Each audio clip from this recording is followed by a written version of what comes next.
Hello everyone, Assalamu alaikum. Welcome back to my YouTube channel Glow Getters. I hope you all are doing well and good. आज मैं करने जा रही हूँ आपसे एक बहुत ही बेसिक से सिंपल सी वीकली सेल्फ केयर रूटीन। बहुत ही सिंपल से स्टेप्स होंगे along with some tips and tricks कि किस तरह से आप खुद को ग्रूम कर सकते हैं बजट में रहकर। University going, office going girls और लेडीज़ के लिए ये बहुत ही effective weekly self care routine होगी। वीकेंड्स में अपने लिए 1 से 2 घंटे निकाल लीजिए क्योंकि आप हैं तो जहान है। Let's start from here care, जिसमें मैं फर्स्टली यूज़ कर रही हूँ हेयर टोनर, जो कि मैं घर में बनाती हूँ। इस हेयर टोनर को मैं अपने रूट्स और लेंथ में अप्लाई कर लूँगी और 15 to 20 मिनट्स तक ड्राई होने दूँगी। जब इस हेयर टोनर के इतने ज़्यादा बेनिफिट्स हैं कि क्या बताऊँ। ये हेयर टोनर मैं रोज़मेरी, क्लोव्स, मेथी दाना एक्सेट्रा वगैरह को ऐड कर बनाती हूँ खुद में। मैं इसकी रेसिपी भी आप लोगों के साथ शेयर करूँगी बहुत जल्द। हेयर टोनर ड्राई होने के बाद हम करेंगे हेयर ऑयलिंग। हेयर ऑयलिंग के लिए मैं यूज़ कर रही हूँ अपना होम मेड हेयर ऑयल, जो कि मैं खुद घर पर बनाती हूँ। डिफरेंट हर्ब्स और ऑयल्स को मिक्स करके मैं ऐड करती हूँ, जैसे कि मेथी दाना, रीठा, आंवला, शिकाकाई, बाल जड़, इस तरह के हर्ब्स और coconut oil, jojoba oil, sunflower oil, इस तरह के डिफरेंट ऑयल्स भी ऐड कर इसको बनाती। इस ऑयल को मैं अप्लाई करूँगी अपने रूट्स में और लेंथ में भी। इससे ये होगा कि हेयर फॉल भी कंट्रोल हो जाता है, शाइन आ जाती है, सिल्की हो जाते हैं, स्मूथ हो जाते हैं और हेयर स्ट्रेंथन हो जाते हैं। मैं इसका टेक्सचर भी शो करवा देती हूँ। ये थोड़ा सा इसका येलोइश कलर होता है ड्यू टू मस्टर्ड ऑयल की वजह से। इस ऑयल के भाई बहुत सारे बेनिफिट्स हैं जो कि मैं फिर कभी आपके साथ शेयर करूंगी। इसके बाद हम करेंगे अपना नेक्स्ट स्टेप, जो कि होगा जी डर्मा रोलिंग, जिसके लिए मैं यूज़ कर रही हूँ अपना होम मेड ये सीरम। ये सीरम मैं खुद घर पर ऑयल्स को और हर्ब्स को इन्फ्यूज़ कर बनाती हूँ। और इससे ये होता है कि जो जैसे कि मेरी जो हेयर लाइन है वो थिन है, तो उसके लिए बहुत ज़्यादा बेनिफिशियल है। मैं अपनी हेयर लाइन पर इसको अप्लाई करने के बाद उसमें ये डर्मा रोलर जो है उसको रोलिंग करती हूँ 10 to 15 मिनट्स के लिए, वीक में 1 मरतबा। और इससे जो मेरी हेयर लाइन है या जो मेरे हेयर्स थिन हो गए हैं जिस जिस जगह से, उस पर मैं अप्लाई करती हूँ तो बहुत ही ज़्यादा इफेक्टिव रिजल्ट्स हैं इसके।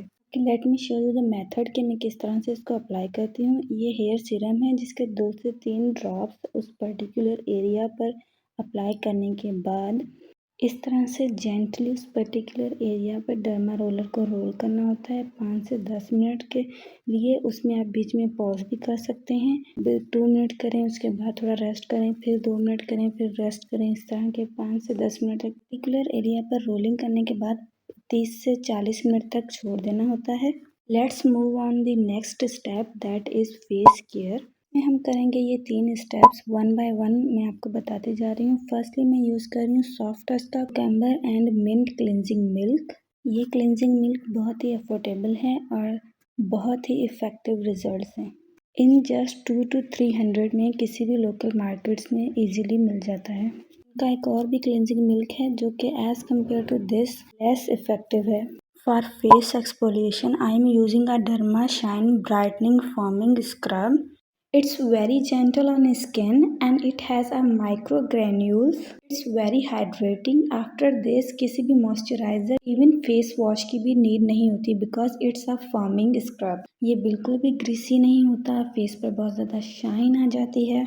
Let's move to the another step, जो अब मैं करने जा रही हूँ फेस पॉलिश, जिसके लिए मैं यूज़ कर रही हूँ डर्मा शाइन का फेस पॉलिशर। अमेजिंग रिजल्ट्स हैं इसके 10 on 10। Now our next step is facial hair removing, जिसके लिए आपको 2 से 3 प्रोडक्ट्स की नीड होगी।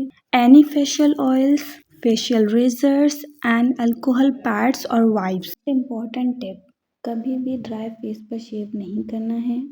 एंड सेकेंड थिंग, आपके पास वाइप्स या अल्कोहल पैड्स होने चाहिए फॉर क्लीनिंग रेज़र।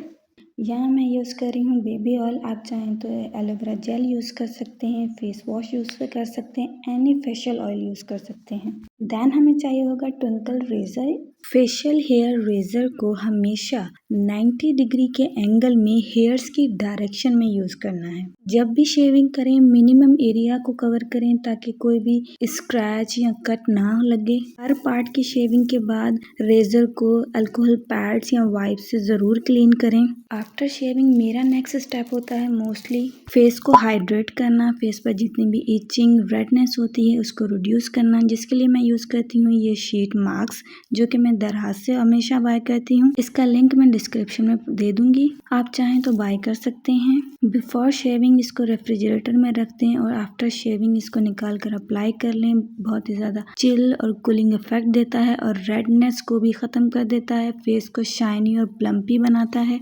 आप चाहें तो मड मास्क भी यूज़ कर सकते हैं, एलोवेरा जेल भी यूज़ कर सकते हैं, जो आपको सूट करे। मैं यही रिकमेंड करूंगी कि शीट मास्क यूज़ करें। एक तो फेस को हाइड्रेट कर देते हैं, शाइन आ जाती है, प्लम्पी कर देते हैं एंड पिंपल्स को भी रिड्यूस करने में हेल्प आउट करते हैं। It's my personal experience. My second last step is hand and feet care. Hand and foot exfoliation के लिए मैं यहाँ आपको 2 ऑप्शंस दे रही हूँ। एक है लोकल वन बॉडी स्क्रब और सेकंड है मेरा home made sugar body scrub. ये है जी ग्लैम मैश का एप्रिकॉट वाइटनिंग बॉडी स्क्रब। इस बॉडी स्क्रब को जब भी यूज़ करें इसके साथ बॉडी वॉश या इसमें फेस वॉश ऐड कर लें ताकि इसका जितना भी वाइट कास्ट है वो बॉडी पर ना रहे। It's a good option but ये बॉडी पर या हैंड एंड फीट्स पर वाइट कास्ट छोड़ देता है। अगर बॉडी वॉश या फेस वॉश यूज़ किया जाए तो ये प्रॉब्लम भी सॉर्ट आउट है। जो ग्रैन्यूल्स हैं वो थोड़े थिक हैं तो फेस पर बिल्कुल भी यूज़ ना कीजिएगा। 10 to 15 मिनट्स के लिए स्क्रबिंग करें, देन रिंस ऑफ कर दें। And the second option is this homemade body sugar scrub.